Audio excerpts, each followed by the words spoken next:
จากมหาราชผู้ยิ่งใหญ่เหนือมวลหมู่กษัตริย์สู่ชายชราที่ถูกขังลืมจนหิวตายคาตำหนักเมื่อแสงสว่างแห่งปัญญาดับลงความมืดมิดก็เข้ากลืนกินแคว้นฉีนี่คือบทเรียนราคาแพงที่สุดของการเลี้ยงอสรพิษไว้ข้างกายโดย Timeless Epic ถอดรหัสมหากาพย์ EP 5 วาระสุดท้ายของฉีหวนกงศพที่ถูกลืมและ3 ขุนนางประจบสอพรการเวลาล่วงเลยผ่านไปกว่า40 ปีภายใต้การปกครองของฉีหวนกงและการบริหารราชการแผ่นดินของอัครเสนาบดีกวนจงแคว้นฉีได้ก้าวขึ้นสู่จุดสูงสุดแห่งความรุ่งโรจน์ท้องพระคลังเต็มไปด้วยทองคำกองทัพเกรียงไกรไร้พ่ายไม่มีแว่นแคว้นใดในใต้ล่ากล้าท้าทายอำนาจของเจ้าธิราชแห่งยุคชุนชิวราษฎรต่างใช้ชีวิตอย่างสงบสุขร้องรำทำเพลงสรรเสริญบารมีขององค์เหนือหัวแต่อนิจจาสัจธรรมของโลกใบนี้คือเมื่อสรรพสิ่งดำเนินไปจนถึงจุดสูงสุดย่อมต้องมีวันเสื่อมถอยและความเสื่อมถอยของแคว้นฉี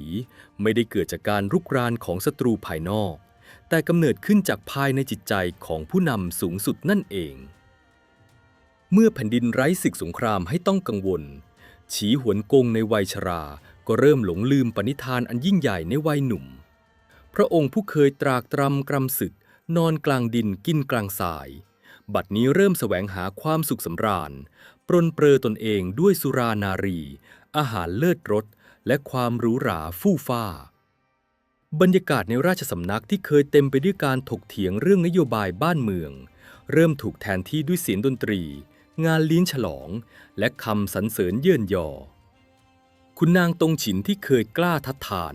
เริ่มถูกมองว่าเป็นพวกน่ารำคาญขัดหูขัดตาในขณะที่ขุนนางสอพรผู้เก่งกาจในการประจบสอพรและปรนเปรอความสุขทางเนื้อหนังกลับได้รับการเลื่อนขั้นและดึงตัวเข้ามาใกล้ชิดพระวรกายมากขึ้นเรื่อยๆฉีหวนกงทรงโปรดปรานผู้คนที่ทำให้พระองค์รู้สึกผ่อนคลายและยิ่งใหญ่โดยไม่รู้ตัวเลยว่าพระองค์กำลังเปิดประตูรับอสรพิษร้ายเข้ามาในวังหลวงและในขณะที่เมฆหมอกแห่งความลุ่มหลงกำลังปกคลุมราชสำนักฉีลางร้ายครั้งใหญ่ที่สุดก็อุบัติขึ้นเสาหลักแห่งแผ่นดินผู้เป็นดั่งมันสมองและจิตวิญญาณของแคว้นฉีกวนจงล้มป่วยหนักร่างกายที่เคยแข็งแรงแผ่นหลังที่เคยยืดตรงสง่างามแววตาที่เคยเฉียบคมมองทะลุกลเกมของทุกแว่นแคว้นบัดนี้ร่วงโรยและสู้ผอมไปตามกาลเวลาข่าวการล้มป่วยของกวนจงไม่เพียงแต่สร้างความตื่นตระหนกไปทั่วทั้งราชสำนักฉีแต่ยังสร้างความสั่นสะเทือนไปทั่วทั้งแผ่นดินจงหยวนแว่นแคว้นต่างๆที่เคยสิโรราบต่างเริ่มจับตามองสถานการณ์ในเมืองหลินจือด้วยใจที่เต้นระทึกเพราะพวกเขารู้ดีว่าเสือร้ายอย่างแคว้นฉีหากขาดเขี้ยวเล็บที่ชื่อกวนจงไปแล้ว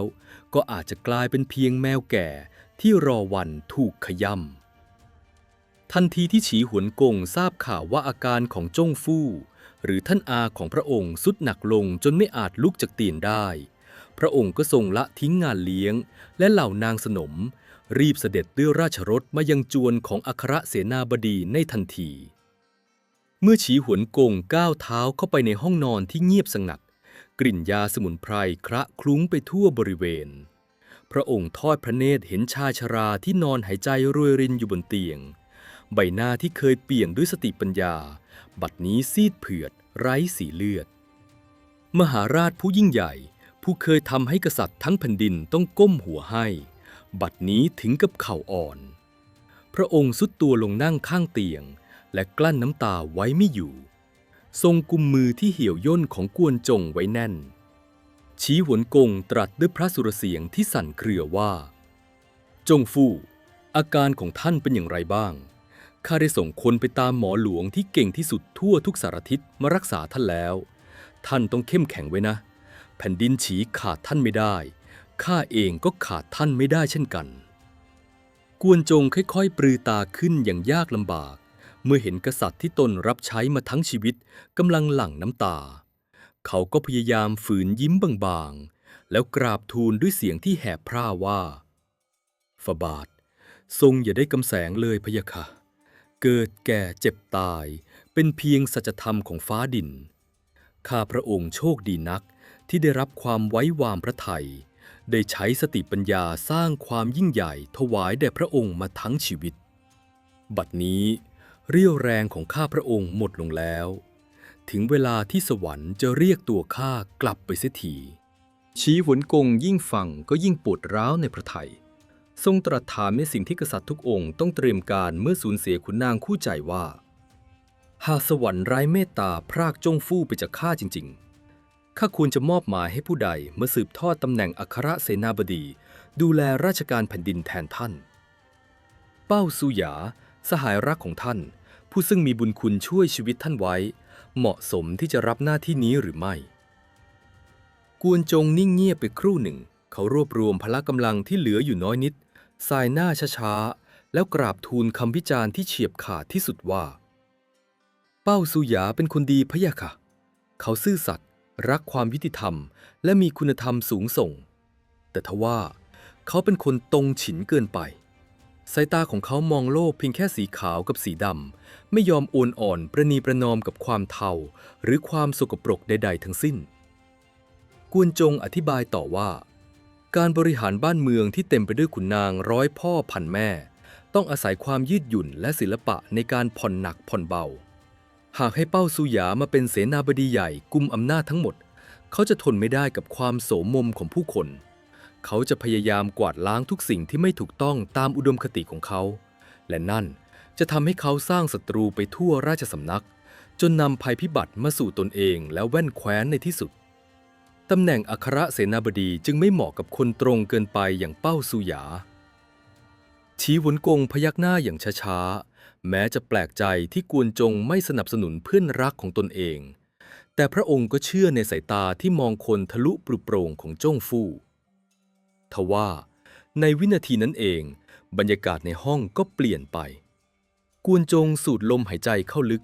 แววตาที่เคยอ่อนล้ากลับมาลุกโชนด้วยความกังวลอย่างสุดซึ้งเขากำมือของฉีหวนกงแน่นขึ้นแล้วกราบทูลด้วยน้ำเสียงที่จริงจังที่สุดในชีวิตว่าฝ่าบาทสิ่งที่ข้าพระองค์เป็นห่วงที่สุดในยามที่ต้องหลับตาลาโลกนี้ไม่ใช่เรื่องที่ใครจะมาแทนที่ตำแหน่งของข้าหรือเรื่องที่แคว้นอื่นจะยกทัพมารุกรานแต่สิ่งที่อันตรายที่สุดกำลังยืนอยู่ใกล้ชิดพระองค์ยิ่งกว่าใครข้าพระองค์ขอเตือนฝ่าบาทอสรพิษ3 ตัวที่พระองค์ทรงเลี้ยงดูไว้ข้างกายหากข้าสิ้นลมหายใจเมื่อใดขอพระองค์จงขับไล่พวกมันออกไปให้ไกลที่สุดหากไม่ทำตามที่ข้าบอกแคว้นฉีจะต้องพินาศย่อยยับอย่างแน่นอนอสรพิษ3 ตัวที่กวนจงกล่าวถึงนั้นคือใครและพวกเขาสร้างความพินาศให้กับแคว้นฉีได้อย่างไรรอติดตามบทสนทนาสั่งเสียที่สั่นสะเทือนประวัติศาสตร์ได้ในช่วงต่อไปครับ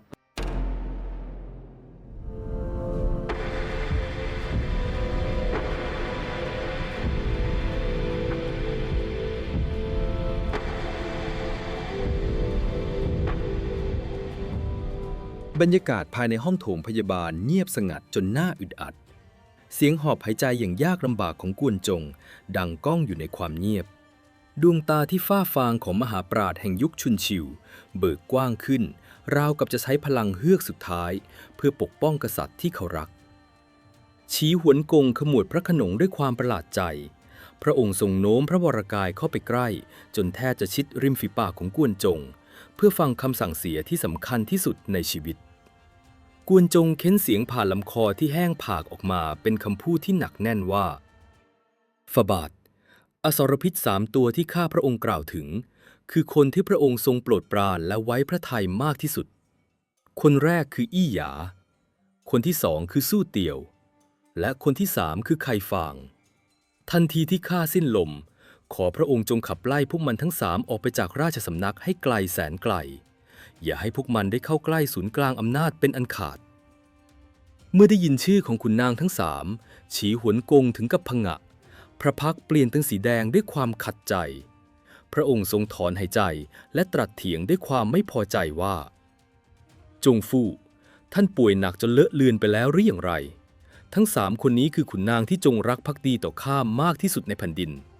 ความภักดีของพวกเขาได้รับการพิสูจน์ด้วยการเสียสละที่ไม่มีมนุษย์คนใดในใต้ล่ากล้าทำท่านจะให้ข้าขับไล่คนดีๆเช่นนี้ออกไปได้อย่างไรชีหวนกงเริ่มอธิบายถึงความดีความชอบของขุนนางคนโปรดทีละคนพระองค์ตรัสว่าจงฟู่ท่านจำเรื่องของอี้หยาไม่ได้หรือวันหนึ่งข้าแค่เปรยเล่นๆว่าอาหารเลิศรสในใต้ล่าข้าล้วนลิ้มลองมาหมดแล้วขาดก็แต่เพียงเนื้อมนุษย์เท่านั้นที่ไม่เคยลิ้มรสอี้หยาผู้เป็นหัวหน้าพ่อครัวหลวงเมื่อได้ยินดังนั้นเขากลับยอมฆ่าลูกชายวัยทารกที่เป็นสายเลือดแท้ๆของตนเองนำเนื้อมาต้มเป็นน้ำแกงถวายให้ข้าเสวยเพื่อตอบสนองความต้องการของข้าคนที่ยอมสละแม้กระทั่งเลือดเนื้อเชื้อไขเพื่อข้าจะเป็นอสรพิษไปได้อย่างไรกวนจงหลับตาลงอย่างร้าวรานใจน้ำตาหยดหนึ่งไหลรินจากหางตาเขาสายหน้าช้าๆแล้วกราบทูลด้วยน้ำเสียงที่เย็นเยียบไปถึงกระดูกว่าฟาบาทธรรมชาติของมนุษย์หรือที่เรียกว่าสัจธรรมแห่งฟ้าดินนั้นไม่มีความรักใดจะยิ่งใหญ่ไปกว่าความรักที่พ่อแม่มีต่อลูกบุตรคือแก้วตาดวงใจคือสายเลือดที่สืบทอดจิตวิญญาณหากคนผู้หนึ่งสามารถลงมือฆ่าลูกในไส้ของตนเองสับเนื้อถือหนังนำมาต้มแกงได้อย่างเลือดเย็นเพียงเพื่อแลกกับความโปรดปรานและลาภยศจากพระองค์คนผู้นั้นย่อมไม่มีความเป็นคนหลงเหลืออยู่อีกต่อไปวันใดที่พระองค์หมดผลประโยชน์หรือวันใดที่อำนาจของพระองค์สั่นคลอนอี้หยาก็จะสามารถสังหารพระองค์ได้อย่างเลือดเย็นไม่ต่างจากที่เขาทำกับลูกของตนเองชีหวนกงอึ้งไปชั่วขณะแต่ทิฐิของมหาราชยังคงไม่ยอมรับพระองค์จึงตรัสถึงขุนนางคนที่2ต่อไปว่าแล้วสู้เตียวเล่าสู้เตียวเป็นเพียงชายชะกันธรรมดาแต่เพื่อที่จะได้เข้ามารับใช้ใกล้ชิดข้าในฝ่ายในดูแลเหล่านางสนมโดยที่ข้าไม่ต้องระแวงเขายอมลงมือตอนตัวเองตัดอวัยวะความเป็นชายทิ้งจนกลายเป็นขันทีคนที่ยอมทำลายร่างกายของตนเองเพื่อรับใช้ข้าจะเป็นคนทรยศได้อย่างไรกวนจงไอออกมาอย่างรุนแรงจนตัวโยนฉีหวนกงต้องรีบลูบหลังให้เมื่ออาการทุเลาลงกวนจงจึงกราบทูลด้วยความเหนื่อยหอบว่าฟาบาทร่างกายผิวหนังและเส้นผมล้วนได้รับมอบมาจากบิดามารดาสัญชาตญาณพื้นฐานของมนุษย์ทุกคนคือการรักและหวงแหนร่างกายของตนเองไม่ยอมให้ผู้ใดมาทำร้ายสู้เตียวกลับกล้าเฉือนอวัยวะสำคัญของตนเองทิ้งความเจ็บปวดแสนสาหัสเช่นนั้นเขายังทนได้เพียงเพื่อแลกกับการได้เข้าใกล้อำนาจในวังหลังคนที่โหดร้ายต่อร่างกายของตนเองได้ถึงเพียงนี้พระองค์คิดหรือว่าเขาจะมีเมตตาต่อผู้อื่นหากวันหนึ่งเขาต้องการอำนาจสูงสุดเขาจะทารุณกรรมพระองค์ยิ่งกว่าที่เขาทำกับตัวเองเป็นร้อยเท่าพันเท่าแม้จะเริ่มหวั่นไหวกับเหตุผลอันลึกล้ำของจงฟู่แต่ฉีหวนกงก็ยังคงดื้อดึงพระองค์ยกตัวอย่างขุนนางคนสุดท้ายขึ้นมาเป็นเกราะกำบังแล้วไคฟางล่ะไคฟางไม่ใช่ชาวแคว้นฉีแต่เขาคือองค์ชายแห่งแคว้นเว่ยเขามีสิทธิ์ที่จะได้ขึ้นเป็นกษัตริย์ในบ้านเกิดแต่เขากลับละทิ้งราชบัลลังก์ละทิ้งบิดามารดาเพื่อเดินทางมารับใช้ข้าที่แคว้นฉีนานถึง15 ปีตลอด15 ปีนี้แม้กระทั่งตอนที่บิดามารดาของเขาสิ้นใจเขาก็ยังไม่ยอมเดินทางกลับไปร่วมพิธีศพเพียงเพราะไม่อยากทิ้งหน้าที่ที่คอยปรนนิบัติข้าความภักดีที่ยิ่งใหญ่เหนือสายเลือดเช่นนี้พระองค์ยังจะระแวงเขาอีกหรือกวนจงสูดลมหายใจเฮือกใหญ่สายตาของเขาจ้องลึกเข้าไปในดวงพระเนตรของฉีหวนกงราวกับจะประทับคำเตือนนี้ไว้ในส่วนลึกของจิตวิญญาณฟาบาทความกตัญญูต่อบิดามารดาคือรากฐานของคุณธรรมทั้งปวงในใต้ล่าคนที่ไม่รักแม้กระทั่งพ่อแม่ผู้ให้กำเนิดจะมารักและภักดีต่อคนนอกอย่างพระองค์ได้อย่างไรสิ่งที่ไคฟางต้องการไม่ใช่การรับใช้พระองค์แต่สิ่งที่เขาต้องการคืออำนาจในแคว้นฉีแคว้นที่ยิ่งใหญ่และมั่งคั่งที่สุดในแผ่นดินเขาใช้เวลา15 ปีอดทนยอมเป็นข้ารับใช้เพียงเพื่อรอคอยโอกาสที่พระองค์อ่อนแอเขาคือสุนัขป่าที่ห่มหนังแกะซ่อนเขี้ยวเล็บรอวันขย่ำคอพระองค์ คำพูดของกวนจงเหมือนสายฟ้าฟาดลงกลางใจของฉีหวนกงเหตุผลของยอดกุนซือช่างแหลมคมและสะท้อนถึงสัจธรรมของมนุษย์อย่างแท้จริงการกระทำที่ดูเหมือนเป็นการเสียสละอันยิ่งใหญ่แท้จริงแล้วคือการฝืนธรรมชาติอย่างร้ายกาจและคนที่กล้าฝืนธรรมชาติของความเป็นมนุษย์ย่อมเป็นคนที่อันตรายและคาดเดาไม่ได้ที่สุดกวนจงรวบรวมเรี่ยวแรงทั้งหมดที่มีเอื้อมมืออันสั่นเทาไปจับขอบเสื้อคลุมของฉีหวนกงไว้แน่นราวกับคนจมน้ำที่ยึดเกาะฟางเส้นสุดท้ายเขาพร่ำบอกด้วยน้ำเสียงที่เต็มไปด้วยความสิ้นหวังและวิงวอนว่าข้าแต่องค์เหนือหัวตลอด40 ปีที่ผ่านมาข้าพระองค์ใช้ปัญญาสร้างความยิ่งใหญ่ให้แคว้นฉีแต่ความยิ่งใหญ่เหล่านั้นจะพังทลายลงในชั่วข้ามคืนหากพระองค์ยังทรงเก็บอสรพิษทั้ง3 ตัวนี้ไว้ข้างกายนี่คือคำขอร้องสุดท้ายของชายแก่ใกล้ตายขับไล่พวกมันไปขับไล่พวกมันไปให้พ้นฉีหวนกงมองใบหน้าที่เต็มไปด้วยน้ำตาของอัครเสนาบดีคู่บุญความรู้สึกผิดและความเศร้าโศกท้าโถมเข้าใส่พระทัยพระองค์ไม่เคยเห็นกวนจงผู้เยือกเย็นและเฉียบขาดต้องมาอยู่ในสภาพที่น่าเวทนาและหวาดกลัวเช่นนี้มาก่อนมหาราชแห่งยุคชุนชิวค่อยๆพยักหน้าช้าๆและรับปากด้วยน้ำเสียงสั่นคลอนว่าข้าเข้าใจแล้วจงฟู่ข้าให้คำสัตย์สาบานทันทีที่ท่านหลับตาข้าจะสั่งเนรเทศพวกมันทั้ง3 คนออกไปจากวังหลวงทันทีท่านจงวางใจและพักผ่อนเถิดรอยยิ้มบางๆปรากฏขึ้นบนริมฝีปากของกวนจงเป็นครั้งสุดท้ายเขาปล่อยมือจากเสื้อคลุมของฉีหวนกงดวงตาที่ฝ้าฟางค่อยๆปิดลงอย่างสงบพร้อมกับลมหายใจที่แผ่วเบาลดลงเรื่อยๆยอดคนผู้พลิกฟ้าคว่ำแผ่นดินผู้สร้างมหาอำนาจด้วยมันสมองและตัวเลข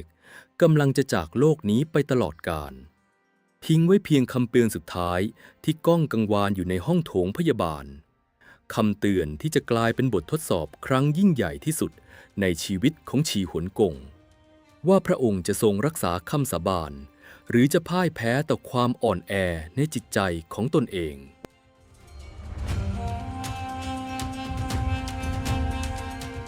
ปีที่ 43 แห่งการครองราชย์ของฉีหวนกงดวงดาวแห่งปัญญาที่ทอแสงสว่างไสวเหนือแผ่นดินฉีมาอย่างยาวนานได้ร่วงหล่นลงสู่พื้นดินกวนจงอัครเสนาบดีผู้ยิ่งใหญ่ที่สุดในยุคชุนชิวได้สิ้นลมหายใจลงอย่างสงบข่าวการจากไปของเขา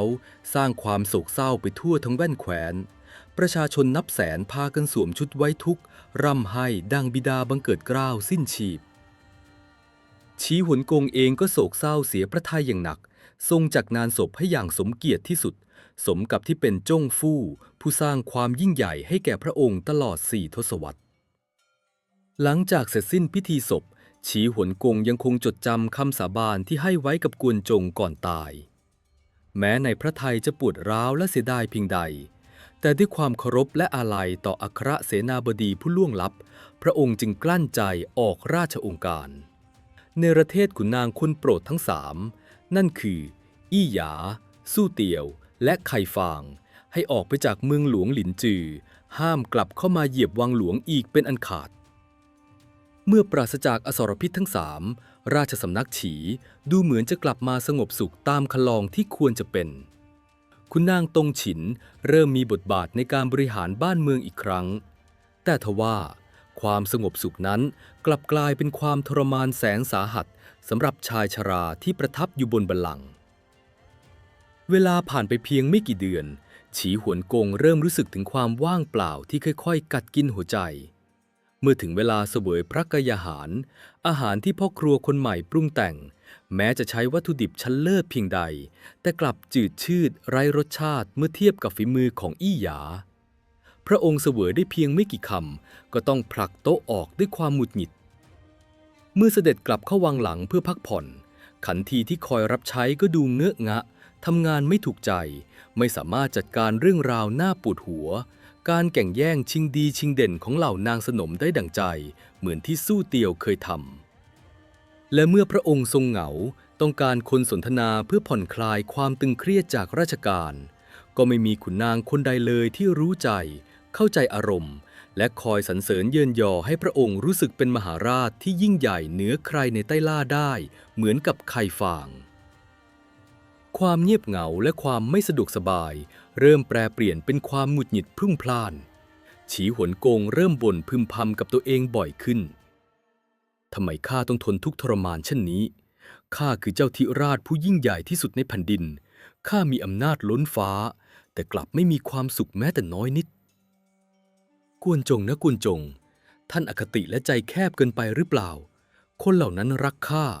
ยอมสละลูกสละร่างกายสละบ้านเกิดเมืองนอนเพื่อข้าพวกเขาจะทำร้ายข้าได้อย่างไรท่านแก่ชราและหวาดระแวงไปเองแท้ๆยิ่งเวลาผ่านไปกำแพงแห่งเหตุผลที่กวนจงอุตส่าห์สร้างไว้ก็ยิ่งผุกร่อนพังทลายลงด้วยความอ่อนแอในจิตใจของกษัตริย์ชราในที่สุดฉีหวนกงก็ทนต่อความโหยหาไม่ไหวพระองค์ตัดสินใจทำลายคำสาบานที่ให้ไว้กับคนตายทรงออกราชองค์การลับเรียกตัวอี้หยาสู้เตียวและไคฟางกลับคืนสู่ราชสำนักพร้อมกับคืนตำแหน่งและอำนาจทั้งหมดให้ดังเดิมวันที่ทั้งสามเดินทางกลับมาเยือนวังหลวงฉีหวนกงดีพระทัยราวกับได้ชีวิตใหม่พระองค์จัดงานเลี้ยงต้อนรับอย่างยิ่งใหญ่แต่อสัญเจียตญาณของมหาราชกลับมืดบอดจนมองไม่เห็นรอยยิ้มเยาะเย้ยที่ซ่อนอยู่ภายใต้ใบหน้าที่ประจบสอพลอของคนทั้งสามการถูกเนรเทศออกไปครั้งนั้นได้เปลี่ยนสุนัขรับใช้ให้กลายเป็นหมาป่ากระหายเลือดอี้หยาสู้เตียวและไคฟางตระหนักได้อย่างถ่องแท้ว่าฉีหวนกงขาดพวกเขาไม่ได้อีกต่อไปกษัตริย์ผู้เคยยิ่งใหญ่เหนือคนนับล้านบัดนี้เป็นเพียงชายแก่ที่อ่อนแอเสพติดความสุขสบายและตกเป็นทาสของการประจบสอพลออย่างสมบูรณ์พวกเขาไม่ต้องเกรงกลัวบารมีของกวนจงอีกต่อไปและนี่คือเวลาที่พวกเขาจะกอบโกยอำนาจทั้งหมดมาไว้ในมือของตนเอง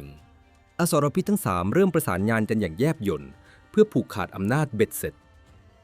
อี้หยาอาศัยตำแหน่งหัวหน้าพ่อครัวควบคุมอาหารและยารักษาโรคของฉีหวนกงทำให้พระองค์ลุ่มหลงในรสชาติจนไม่เป็นอันทำราชการสู้เตียวใช้เส้นสายในวังหลังควบคุมบรรดานางสนมและกองทหารรักษาพระองค์สร้างเครือข่ายหูตาไว้ทุกซอกทุกมุมของพระราชวังส่วนไคฟางคอยกีดกันขุนนางตงฉินยืนคุมอยู่หน้าท้องพระโรงคอยคัดกรองฎีกาและบิดเบือนข่าวสารจากภายนอกใครก็ตามที่กล้าขัดขวางหรือพยายามรายงานความจริงให้ฉีหวนกงทราบจะถูกพวกเขา3 คนร่วมมือกันใส่ร้ายป้ายสี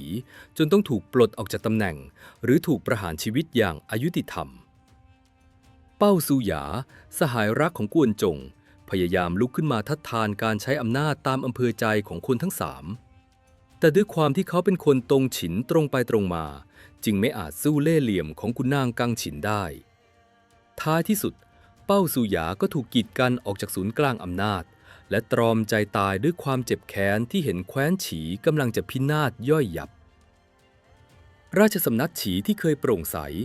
บัดนี้ถูกปกคลุมด้วยเมฆหมอกแห่งการช่อฉนคุณนางตงฉินที่เหลือรอดต่างพากันลาออกหรือไม่ก็ต้องปิดปากเงียบสนิทเพื่อรักษาชีวิตและครอบครัวเสียงเตือนภัยใดๆก็ไม่อาจเล็ดลอดไปถึงพระกันของฉีหวนกงได้อีกต่อไปเพราะรอบกายพระองค์มีเพียงเสียงดนตรีบรรเลงกล่อมและเสียงสรรเสริญเยินยอจอมปลอมที่3 ขุนนางโฉดคอยป้อนให้ฟังทุกวี่วันฉีหวนกงทรงเสวยสุขอยู่บนหอคอยงาช้างโดยไม่รู้ตัวเลยว่ารากฐานของบัลลังก์ที่พระองค์ประทับอยู่นั้นกำลังถูกปลวกคือกิเลสและขุนนางสอพลอกัดกินจนกลุ้งโบพระองค์กำลังถูกตัดขาดจากโลกภายนอกถูกขังอยู่ในคุกที่มองไม่เห็นคุกที่สร้างขึ้นจากความอ่อนแอของพระองค์เองและเมื่อพายุลูกใหญ่แห่งการแย่งชิงอำนาจพัดมาถึงบัลลังก์ที่กลวงเปล่านี้ก็จะพังคลืนลงมาทับร่างของพระองค์จนแหลกเหลวไม่มีชิ้นดีและแล้วสิ่งที่กวนจงหวาดกลัวที่สุดก็มาถึงเมื่อสุขภาพของฉีหวนกงเริ่มทรุดโทรมลงตามวัยชราเหล่าองค์ชายที่กระหายนาฏก็เริ่มซ่องสุมกำลังกงล้อแห่งโศกนาฏกรรมได้เริ่มหมุนแล้วศึกสายเลือดที่โหดร้ายที่สุดกำลังจะปะทุขึ้นในวังหลวงโดยมี3 ขุนนางสอพลอเป็นผู้ชักใหญ่อยู่เบื้องหลัง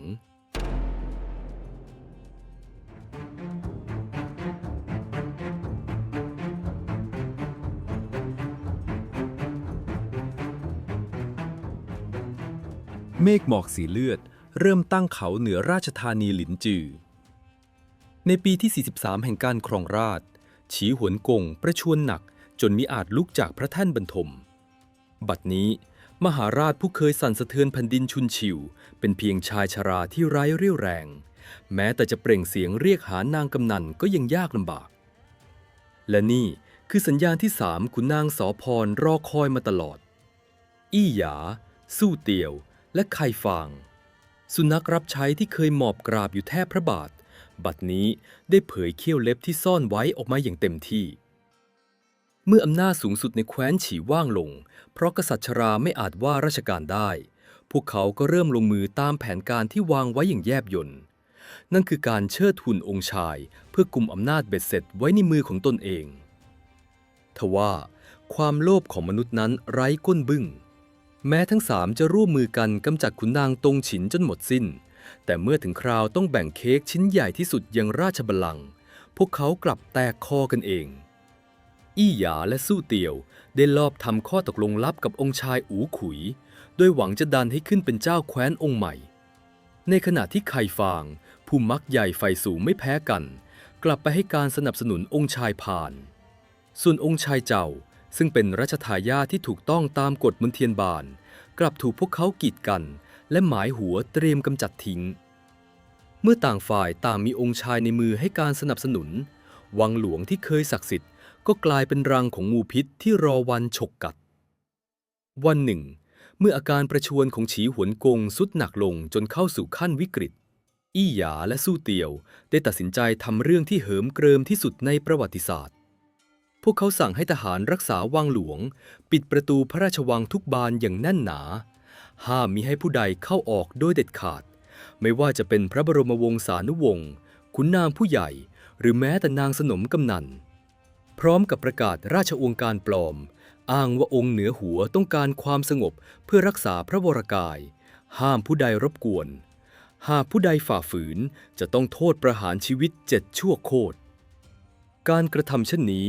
เท่ากับเป็นการตัดขาดฉีหวนกงออกจากโลกภายนอกอย่างสิ้นเชิงภายนอกกำแพงวังเมื่อข่าวลือเรื่องอาการประชวรหนักและการปิดพระราชวังแพร่สะพัดออกไปเหล่าองค์ชายทั้ง5 พระองค์ต่างก็รู้ดีว่านี่คือช่วงเวลาชี้ชะตาหากปล่อยให้เวลาผ่านไปบัลลังก์ย่อมตกเป็นของคนที่กุมอำนาจในวังหลวงความเป็นพี่น้องสายเลือดเดียวกันถูกโยนทิ้งไปจนหมดสิ้นองค์ชายแต่ละองค์ต่างระดมกองกำลังทหารส่วนพระองค์สวมชุดเกราะจับอาวุธและตั้งค่ายประจันหน้ากันกลางเมืองหลวงหลินจือเสียงกลองรบดังกึกก้องไปทั่วทั้งเมืองหลวงกองทหารขององค์ชายอูขุยปะทะกับกองทหารขององค์ชายเจ้าและองค์ชายพานยันดุเดือดหอกและดาบฟาดฟันกันจนเลือดนองแผ่นดินเสียงกรีดร้องของทหารบาดเจ็บและประชาชนที่ถูกลูกหลงดังก้องไปถึงสวรรค์เมืองหลินจือมหานครที่เคยมั่งคั่งและเจริญรุ่งเรืองที่สุดในยุคชุนชิวศูนย์กลางการค้าที่กวนจงอุตสาห์ทุ่มเทสร้างมากับมือบัดนี้กำลังถูกเผาผลาญด้วยไฟแห่งความกระหายอำนาจของสายเลือดมหาราชเองทว่าท่ามกลางเสียงสมรภูมิที่บ้าคลั่งภายนอกภายในตำหนักบรรทมของฉีหวนกงกลับเงียบสงัดจนน่าขนลุกอี้หยาและสู้เตียวไม่ได้เพียงแค่ปิดประตูวังแต่พวกเขายังสั่งให้ทหารก่อกำแพงอิฐปิดตายทางเข้าออกตำหนักบรรทมของกษัตริย์ชราจนหมดสิ้นพวกเขาถอนตัวนางกำนันและขันทีรับใช้ออกไปจนหมดปล่อยให้ฉีหวนกงนอนซมอยู่บนเตียงเพียงลำพังในห้องที่มืดมิดและหนาวเหน็บเหตุใดพวกเขาจึงต้องทำถึงเพียงนี้เพราะพวกเขาต้องการให้ฉีหวนกงสวรรคตให้เร็วที่สุดเพื่อที่องค์ชายอูขุยหุ่นเชิดของพวกเขาจะได้ขึ้นครองราชย์อย่างเบ็ดเสร็จเสียทีแต่พวกเขาไม่กล้าลงมือปลงพระชนด้วยตนเองเพราะเกรงกลัวความผิดข้อหาลอบปลงพระชนกษัตริย์อันเป็นมหันตโทษพวกเขาจึงเลือกใช้วิธีที่โหดเหี้ยมและทรมานที่สุดนั่นคือการปล่อยให้มหาราชผู้ยิ่งใหญ่ค่อยๆอดอาหารและน้ำจนสิ้นใจไปเองกษัตริย์ผู้เคยเสวยอาหารเลิศรสจากฝีมือยอดพ่อครัวบัดนี้ไม่มีแม้แต่น้ำสักหยดให้แตะริมฝีปากพระองค์พยายามเปล่งเสียงร้องเรียกหาคนรับใช้ ร้องเรียกหาบุตรชายร้องเรียกหาอี้หยาและสู้เตี่ยวแต่ไม่มีเสียงใดตอบกลับมามีเพียงความเงียบและเสียงสะท้อนของตัวพระองค์เองมหาราชแห่งยุคชุนชิวผู้เคยกวาดต้อนเงินทองจากทั่วแผ่นดินมาไว้ในท้องพระคลังบัดนี้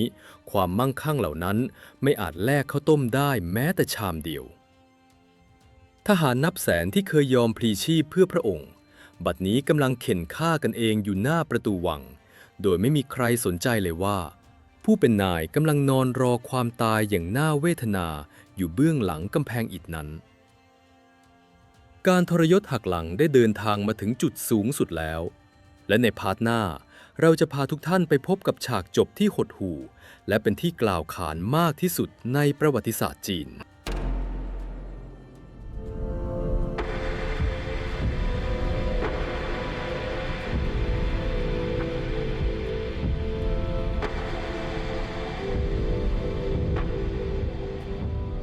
ภายในตำหนักบรรทมที่ถูกก่ออิฐปิดตายจนมืดมิดอากาศภายในเริ่มขุ่นมัวและอับชื้นมหาราชฉีหวนกงผู้ซึ่งครั้งหนึ่งเคยเป็นดั่งดวงอาทิตย์ที่สาดแสงเจิดจ้าเหนือแผ่นดินชุนชิวบัดนี้ต้องนอนขดตัวอยู่บนพระแท่นบรรทมด้วยความหิวโหยและกระหายน้ำอย่างแสนสาหัสเวลาผ่านไปวันแล้ววันเล่าเสียงกลองรบและเสียงโห่ร้องจากการเข็นฆ่ากันของเหล่าองค์ชายที่ดังแว่วมาจากภายนอกกำแพงวังยิ่งตอกย้ำความเจ็บปวดในพระทัยของกษัตริย์ชราพระองค์ทรงตระหนักแล้วว่าอำนาจบารมีและความจงรักภักดีจอมปลอมที่พระองค์หลงไหลล้วนเป็นเพียงภาพลวงตาเมื่อถึงวาระสุดท้ายของชีวิตทรัพย์สมบัติมหาศาลที่กวนจงหามาให้ก็ไม่อาจแลกกับน้ำสะอาดเพียงกะลาเดียวกองทัพที่เกรียงไกรที่สุดในใต้ล่า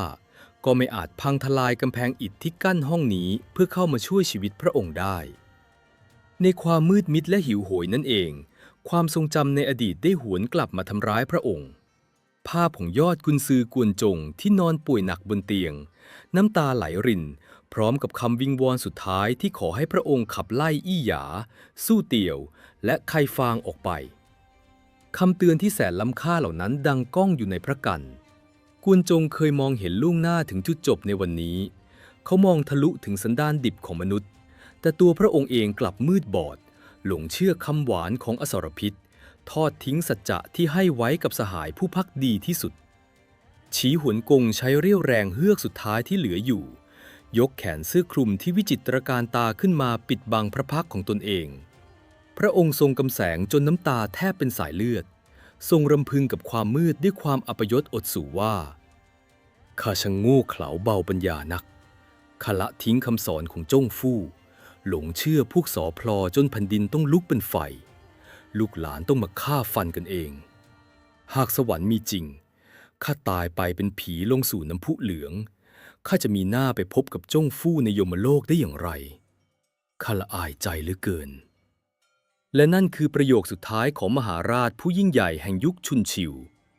ฉีหวนกงสิ้นพระชนลงอย่างโดดเดี่ยวหิวโหยและเต็มไปด้วยความอัปยศภายในห้องปิดตายที่พระองค์เคยใช้เสวยสุขแต่โศกนาฏกรรมไม่จบลงเพียงเท่านี้เมื่อมหาราชสิ้นลมหายใจสิ่งที่ตามมากลับยิ่งน่าเวทนาและสะเทือนขวัญยิ่งกว่าภายนอกตำหนักศึกสายเลือดของเหล่าองค์ชายทั้ง5ยังคงดำเนินไปอย่างบ้าคลั่ง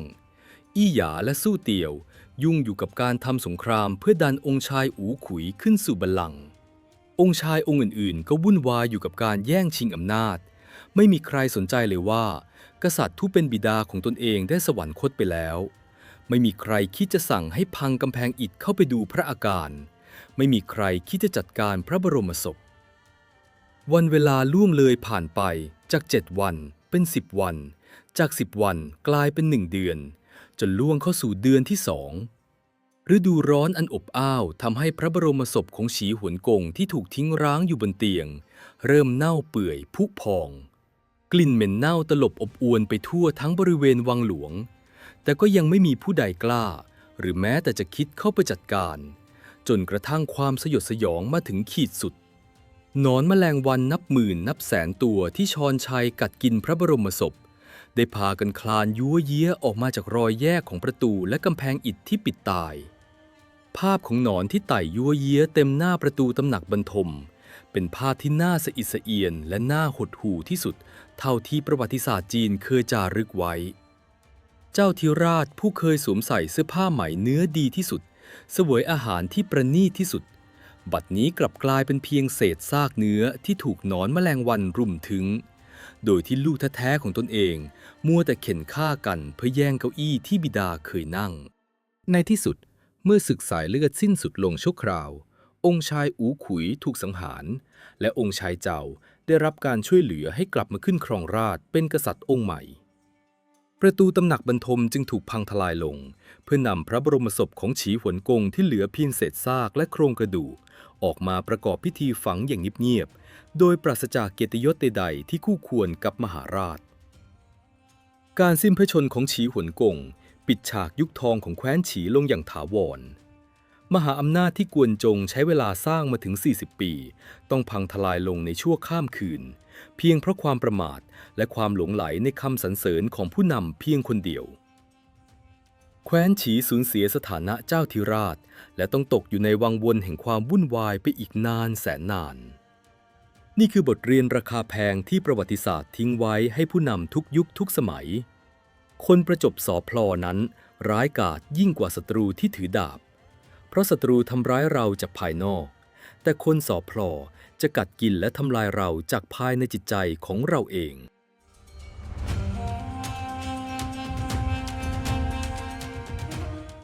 ท่านผู้ฟังทุกท่านครับเรื่องราววาระสุดท้ายของฉีหวนกงแม้จะโหดร้ายและหดหู่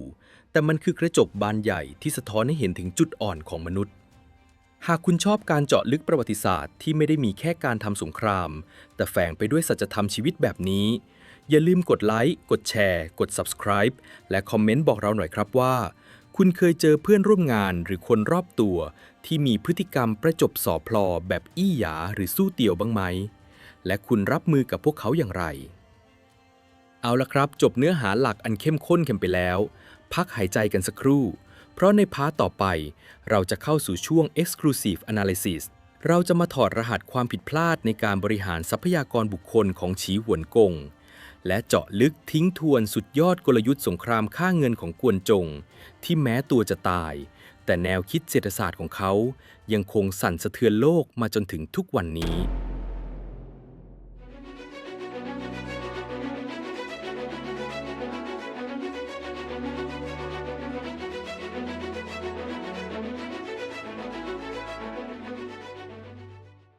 ยินดีต้อนรับท่านผู้ฟังทุกท่านเข้าสู่ช่วง Exclusive Analysis ครับ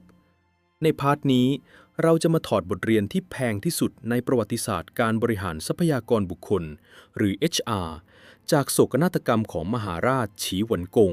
ที่ต้องจบชีวิตลงอย่างน่าเวทนาที่สุดหากเรามองเรื่องนี้ผ่านเลนส์ของจิตวิทยาองค์กรและการบริหารธุรกิจในยุคปัจจุบันนี่คือสุดยอด Case Study ของคำว่าหายนะจากการเลือกคนผิดประเด็นแรกที่เราต้องเจาะลึกคือจิตวิทยาของผู้นำสูงวัยหรือปรากฏการณ์ CEO Blind Spot ฉีหวนกงคือสุดยอดผู้นำที่ประสบความสำเร็จสูงสุดสร้างแคว้นฉีจนกลายเป็นองค์กรเบอร์หนึ่งของวงการแต่เมื่อเวลาผ่านไปผู้นำที่เคยกระหายความสำเร็จเคยเปิดรับฟังความคิดเห็นที่แตกต่างเพื่อการเติบโตกลับก้าวเข้าสู่กับดักที่เรียกว่า Comfort Zone หรือพื้นที่ปลอดภัยทางจิตใจเมื่ออายุมากขึ้นและประสบความสำเร็จจนถึงขีดสุดอีโก้หรือความทะนงตัวจะเริ่มก่อตัวสูงขึ้นเป็นเงาตามตัวผู้นำในสภาวะนี้จะเริ่มอ่อนล้าจากการต่อสู้พวกเขาไม่ได้ต้องการลูกน้องที่มาคอยท้าทายความคิดหรือชี้จุดบกพร่องเหมือนตอนสร้างตัวใหม่ๆอีกต่อไปแต่สิ่งที่พวกเขาโหยหาที่สุดคือความสบายใจและการได้รับการยอมรับว่าตนเองคือผู้ยิ่งใหญ่และนี่คือช่องโหว่ที่เปิดโอกาสให้คนประจบสอพลอก้าวเข้ามามีบทบาทขุนนางตงฉินอย่างเป้าซูหยาเปรียบเสมือนยารักษาโรคที่มีรสขมแม้จะดีต่อสุขภาพองค์กรแต่ก็กลืนยากและทำให้ผู้นำหงุดหงิดในขณะที่คนสอพลออย่างอี้หยาสู้เตียวและไคฟางเปรียบเสมือนยาพิษที่เคลือบด้วยน้ำตาล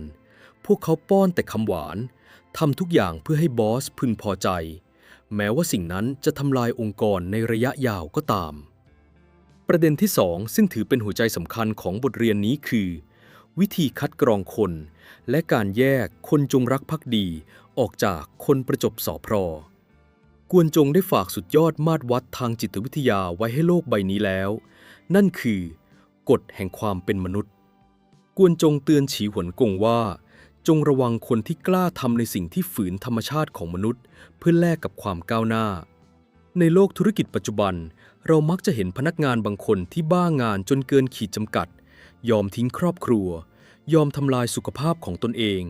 หรือแม้กระทั่งยอมละเมิดศีลธรรมและจรรยาบรรณวิชาชีพเพียงเพื่อให้เจ้านายประทับใจหลายองค์กรมักจะชื่นชมคนเหล่านี้และโปรโมทให้เป็นผู้บริหารระดับสูงเพราะคิดว่านี่คือความทุ่มเทแต่กวนจงบอกเราว่านั่นคือสัญญาณเตือนภัยระดับสีแดงคนที่ไร้หัวใจล่วงละเมิดได้แม้กระทั่งลูกเมียพ่อแม่หรือร่างกายของตนเองแท้จริงแล้วพวกเขาไม่ได้รักองค์กรและไม่ได้ภักดีต่อเจ้านายสิ่งเดียวที่พวกเขารักคืออำนาจและผลประโยชน์ส่วนตัวการที่พวกเขายอมเสียสละอย่างผิดมนุษย์มนาก็เพื่อสร้างหนี้บุญคุณทางจิตวิทยาให้ผู้นำรู้สึกว่าต้องตอบแทนพวกเขาด้วยอำนาจที่มากขึ้นและเมื่อใดที่ผู้นำหมดประโยชน์หรือองค์กรกำลังจะจมน้ำคนพวกนี้แหละที่จะเป็นคนแรกที่ผลักคุณลงเหวแล้วแย่งชิงเสื้อชูชีพไปประเด็นสุดท้ายคือกลยุทธ์การล้อมกรอบผู้นำหรือการผูกขาดข้อมูลข่าวสารอี้หยาสู้เตียวและไข่ฟางไม่ได้แค่ประจบประแจงแต่พวกเขาวางแผนอย่างเป็นระบบในการครอบงำกระบวนการตัดสินใจของฉีหวนกงอี้หยาควบคุมเรื่องสวัสดิภาพและอาหารสู้เตียวควบคุมระบบหลังบ้านและเครือข่ายภายในไข่ฟางควบคุมการเข้าถึงข้อมูลข่าวสารจากภายนอกนี่คือสิ่งที่อันตรายที่สุดสำหรับคนเป็น CEO เมื่อคุณปล่อยให้คนกลุ่มเล็กๆหรือแม้แต่เลขาหน้าห้องเพียงคนเดียวมีอำนาจผูกขาดว่าใครจะได้เข้าพบคุณข้อมูลไหนที่คุณจะได้อ่านหรือข้อมูลไหนที่จะถูกซ่อนเร้นคุณกำลังสูญเสียอำนาจการบริหารอย่างแท้จริงองค์กรของคุณจะกลายเป็นห้องเสียงสะท้อนหรือ Echo Chamber ที่คุณจะได้ยินแต่สิ่งที่คนพวกนี้อยากให้คุณได้ยินกว่าจะรู้ตัวอีกทีว่าบริษัทกำลังขาดทุนย่อยยับหรือศัตรูกำลังบุกมาถึงหน้าประตูบ้าน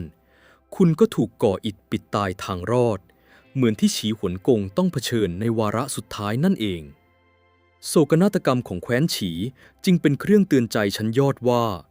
ต่อให้คุณมีระบบเศรษฐกิจที่แข็งแกร่งแค่ไหนมีเงินทุนมหาศาลเพียงใดแต่ถ้าระบบ HR พังทลายผู้นำหลงระเริงในอำนาจและรายล้อมไปด้วยคนพาลอาณาจักรที่ยิ่งใหญ่ที่สุดก็สามารถล่มสลายกลายเป็นเท่าฐานได้ในชั่วอายุคนเดียวเป็นอย่างไรบ้างครับท่านผู้ฟังบทเรียนจากวาระสุดท้ายของฉีหวนกงช่างล้ำลึกและสะท้อนภาพความเป็นจริงในโลกการทำงานได้อย่างเจ็บแสบเลยทีเดียวแต่เดี๋ยวก่อนครับความอัจฉริยะของกวนจงยังไม่หมดเพียงเท่านี้แม้จะเป็นช่วงบั้นปลายชีวิตแต่แนวคิดการสยบศัตรูของเขายังคงเฉียบขาดในพาร์ทถัดไปเราจะพาไปเจาะลึกสุดยอดวิชาเศรษฐศาสตร์อีกหนึ่งกระบวนท่านั่นคือสงครามค่าเงินที่ทำลายซัพพลายเชนศัตรูแบบไร้รอยขีดข่วน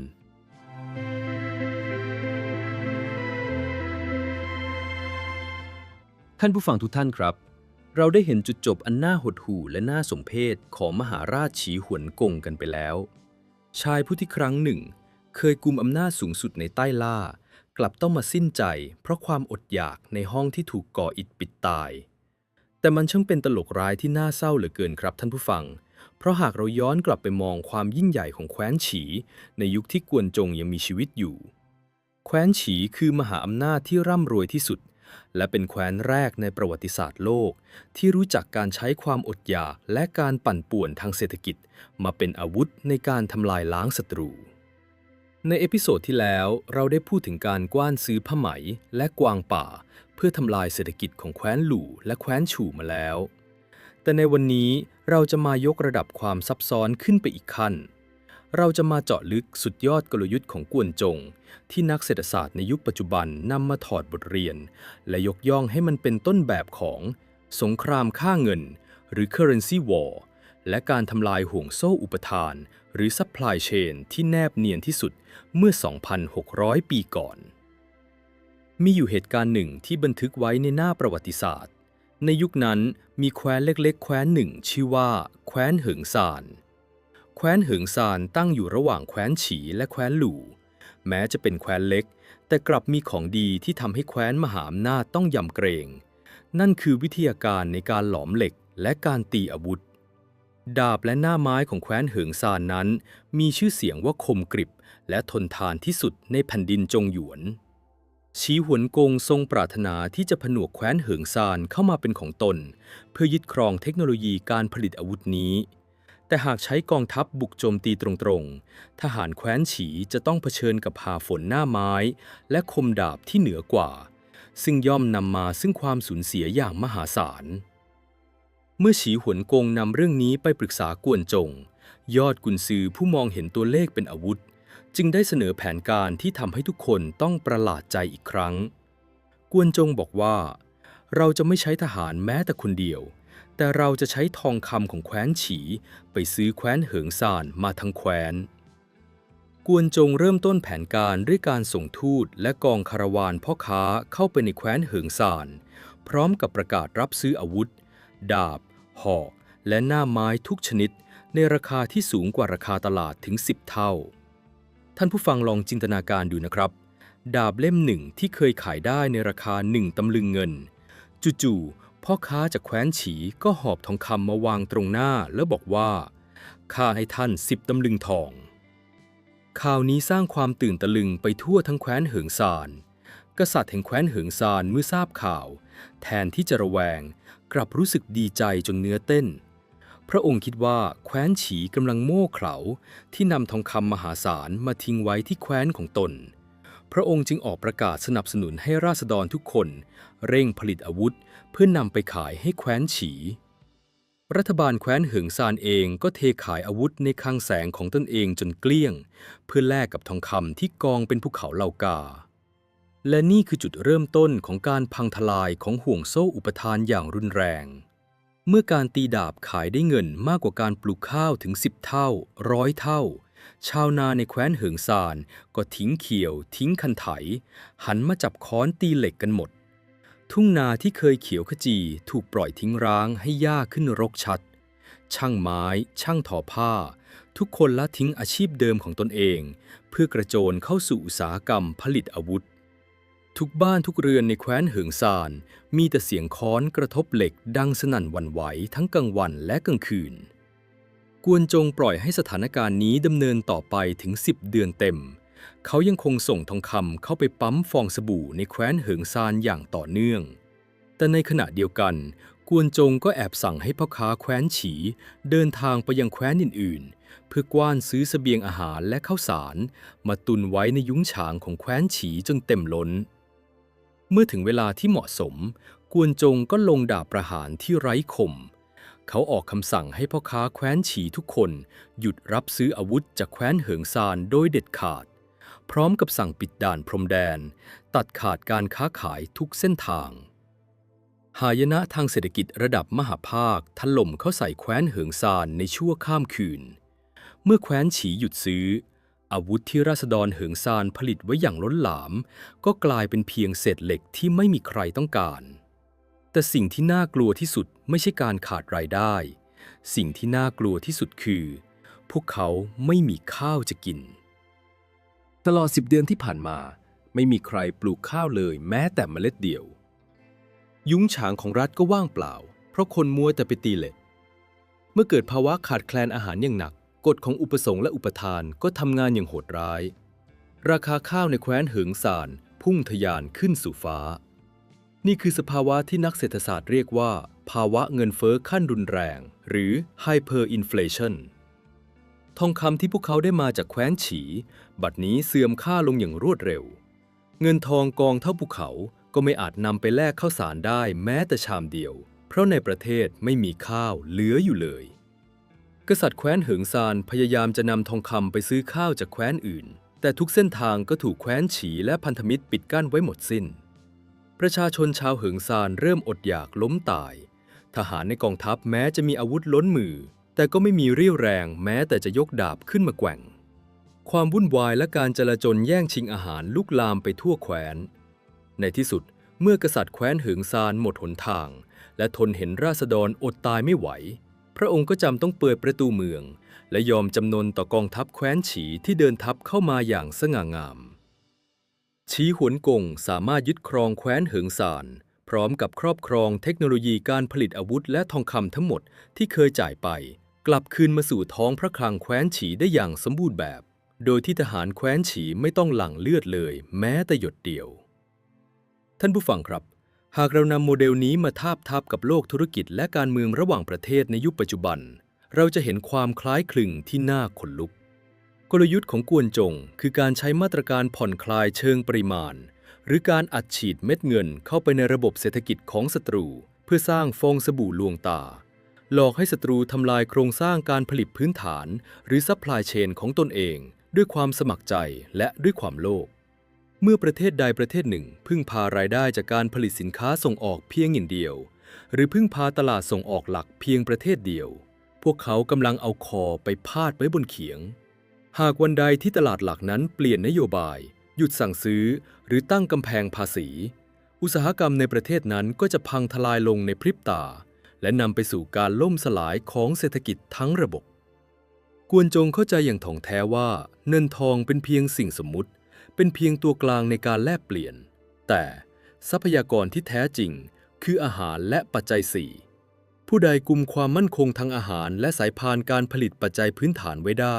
ผู้นั้นคือผู้ชนะที่แท้จริงในระยะยาว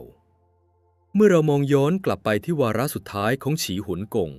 มันช่างเป็นตลกร้ายที่น่าสะเทือนใจมหาราชผู้ครอบครองอาวุธทางเศรษฐกิจที่ทรงพลังที่สุดในโลกผู้เคยกวาดต้อนแว่นแคว้นต่างๆให้ยอมสยบด้วยความหิวโหยกลับต้องมาจบชีวิตลงด้วยความหิวโหยเสียเองในห้องนอนของตนเองเพราะพระองค์หลงลืมไปว่าต่อให้มีนโยบายที่ล้ำเลิศเพียงใดต่อให้มีทรัพย์สมบัติมหาศาลแค่ไหนแต่หากผู้นำล้มเหลวในการบริหารคนล้มเหลวในการแยกแยะคนดีออกจากคนสอพลอห่วงโซ่อุปทานที่แข็งแกร่งที่สุดก็สามารถถูกทำลายลงได้จากเงื้อมมือของคนใกล้ตัวเพียงไม่กี่คนบทเรียนจากยุคชุนชิวตอนนี้สอนให้เรารู้ว่าการสร้างความยิ่งใหญ่นั้นยากลำบากต้องใช้สติปัญญาและวิสัยทัศน์ที่กว้างไกลแต่การรักษาความยิ่งใหญ่นั้นยากยิ่งกว่าเพราะมันต้องใช้ความเข้มแข็งของจิตใจที่จะต่อต้านความเย้ายวนและคำประจบสอพลอที่คอยกัดกินอยู่ตลอดเวลา